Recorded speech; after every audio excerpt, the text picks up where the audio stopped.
Today on FTR TV, we are finally walking through this amazing Hmahli Sump. Stick around.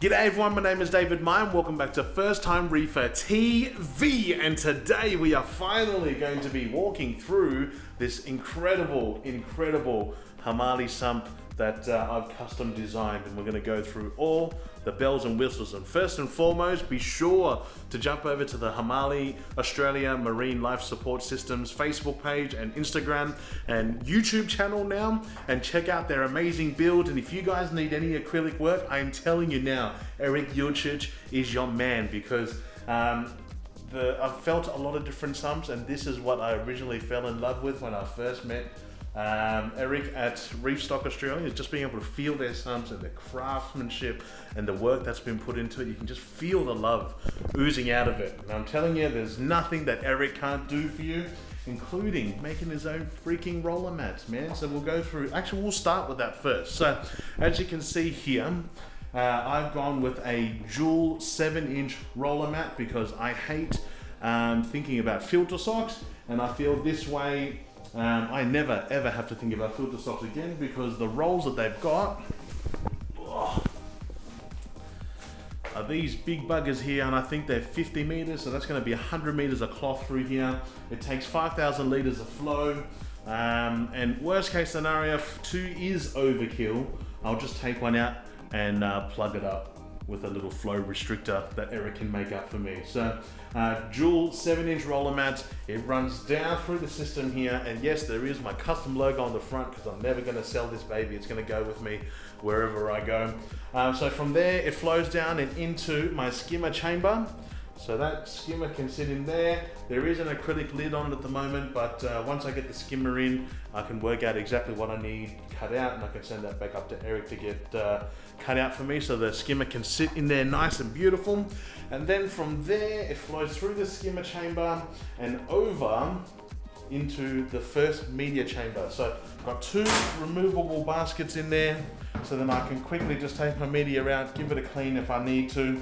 And I'm going to be running a, I think the AMS spheres from Jack Tanner in Williamstown Aquarium, because his by far is the cheapest media on the market, and it looks exactly the same as the expensive stuff that's out there anyway, and I'm sure it is. So 2 baskets in there. I think we worked it out to hold around about 10 or 15 liters or something like that. So this chamber, the water flows through the media, and it comes back up over the top here, and where it flows over the top of this media. And this is a custom media rack. I'm not going to pull it out, but as you can see in there, it is just a rack, and it's got the cutouts at the top. They've been designed to hold 20 bricks of the plate media. So I've got balls over here, balls over here, and plates over on that side. So there's going to be plenty of media available for this tank. Because I was going to go live rock, but now I've chickened out and gone against live rock. So plenty of media chamber, and every single chamber on this sump has an acrylic lid and the signature screw down as well, which makes it sleek. The kids can't play with it. And because this sump is so beautiful, I am going to leave it open for display. So it's going to be sitting exactly that position, but just on the underneath it, because I do want to show it off, because it's just so beautiful. So if we go over to this side, this is my dosing heating chamber. You can see the acrylic mounts there to hold 3 heaters.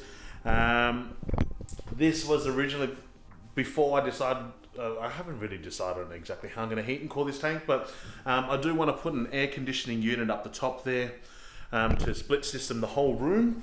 But I am deciding whether to go a heating chiller combo, but I probably will have a heater in there as a backup anyway. So that is designed to hold 3 of the Skigo titanium heaters in the 600 watt size, in a beautiful acrylic stand. And then up the top there, you see the probe holders, which is an adjustable depth depending on the water volume. And then we got plenty of dosing line connections as well, all John Guest fittings. So I'm gonna have the dosing pump set up on this side and it can go straight into that.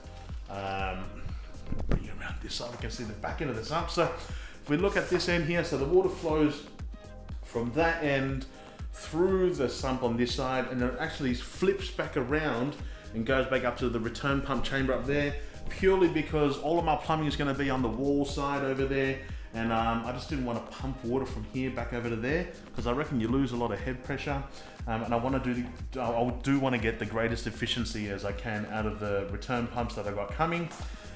So when we do get back, I'm going to flip you around here, so I'm just throwing you guys around everywhere. So when we do come back around this side, the water does flow through here, and from this chamber, and the heating chamber, the water level is all the same height. So it's going to make sure that the water level is quite a big body of water. Well, I've got a fitting up here for my ATO to connect through. And then, as you can see, all this plumbing Eric did for me as well. This is a custom manifold, which comes in from the return pump chamber there. So you've got one feed from return pump. This can shut off the manifold. Then I've got two heads to run two items there. I'm thinking a chiller or heater plus a either algae reactor for now, but I haven't completely decided, or a UV probably, yeah, UV and chiller at this stage. But I can plumb off more of that anyway. And then we've got my custom designed media reactors. So you can see there that it's actually built into the manifold. I've got two media chambers in there, and they flow up, go in through the center there, go down the column and come back out top and back into the sump. So these are all screwed into the lid.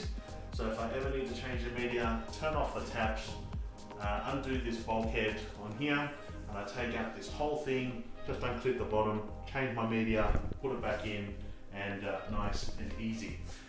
So the other side of this you see here is a feature that I decided I really wanted for the sump, which is a self-recirculating feature, or even like a self-clean feature. Camera back around. So what we can do is, while the tanks are off, I can leave this return pump running. All I need to do is switch off this tap, like that, open up this one, and now I can scrub out, I can clean my sump, I can keep the media alive even though the tank's turned off, and it goes from here back into here, which is the silencing chamber. So this is where all the water comes down and it overflows into the filter mat area, just to make sure it's nice and quiet.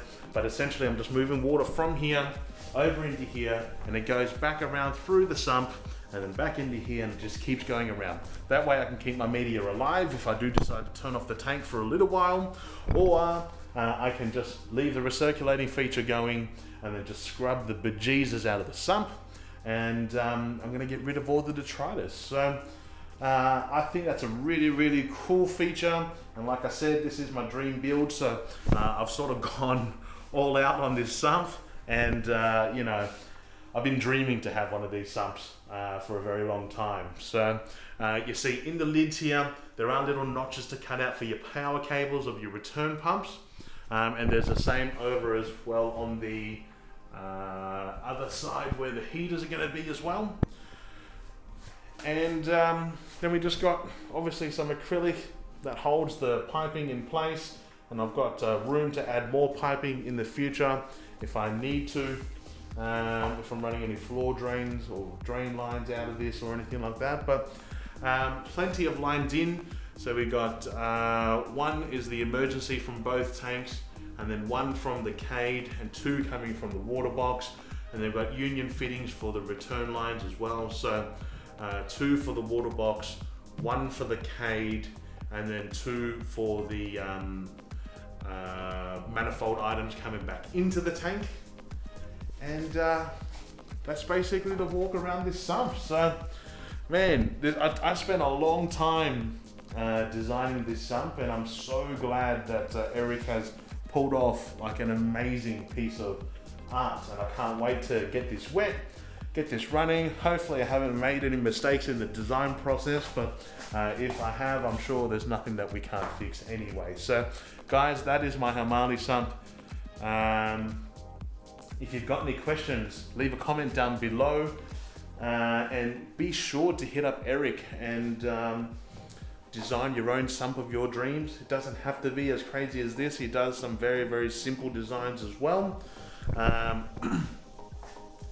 And this is basically just a tweak on his elite range of sumps that comes with the reactors. But if you guys are needing any acrylic work at all, be sure to hit up Eric at Hmahli Marine Life Support Systems, or Hmahli Australia, let's just call it that. So if you've got any questions, leave a comment down below. If you like this video, smash that like button, subscribe so you don't miss me plumbing up this beast. And my friends, until next time, peace. Oh, that was... Anyway, until next time, my friends, peace. Hang on, I haven't shown you the best part of this sump yet. How did I forget that? Watch this. It gets even better when the lights go out. Oh, Disco Dave in the house.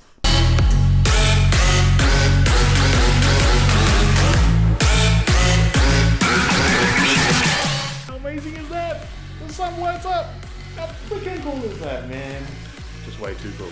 Anyway, that's enough for me talking. Like this video, subscribe, hit that notification bell, and hit up Eric and tell him he's done an amazing job on this sump, and that you want to order one too. Catch you later.